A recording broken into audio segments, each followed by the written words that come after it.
دین غالب ہوگا پورے کوئے عرضی پر.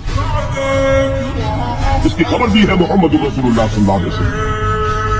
انہوں نے فرمایا ہے کہ پورے کوئے عرضی پر کوئی گھر نہیں رہے گا، نہ اینٹ اور گارے کا بنا ہوا، نہ اونٹ کے بالوں سے بنے ہوئے کمبلوں کا بنا ہوا کوئی خیمہ رہے گا جس میں اللہ کا دین داخل ہے.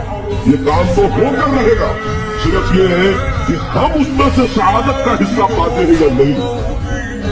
قافلہ تو پہنچے گا منزل پر، تم قافلے کے ساتھ ہو یا نہیں، تم محروم رہتے ہو یا سعادت میں سے حصہ پاتے ہو، یہ بات الگ ہے. باقی یہ کہ حکم ہے. ناز ہے طاقت گفتار پہ انسانوں کو، بات کرنے کا سلیقہ نہیں نادانی. شکر شکوے کا کیا حسن ادا سے کیا، ہم سخن کر لیا بندوں کو خدا سے کیا. یہ فتح اسلام کے پرچم تلے بننے والی ایسی پہلی ریاست ہوگی جو ابد مدت تک قائم رہے گی. اللہ کے راستے پر چلنے کا فیصلہ کرو،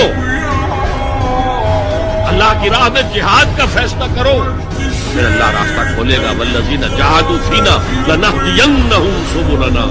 وہ لوگ کہ جو ہمارے راستے میں جہاد کرے، محنت کرے، مشقتیں کرے، ہم لازماً ان پر اپنے راستے کھولتے ہیں.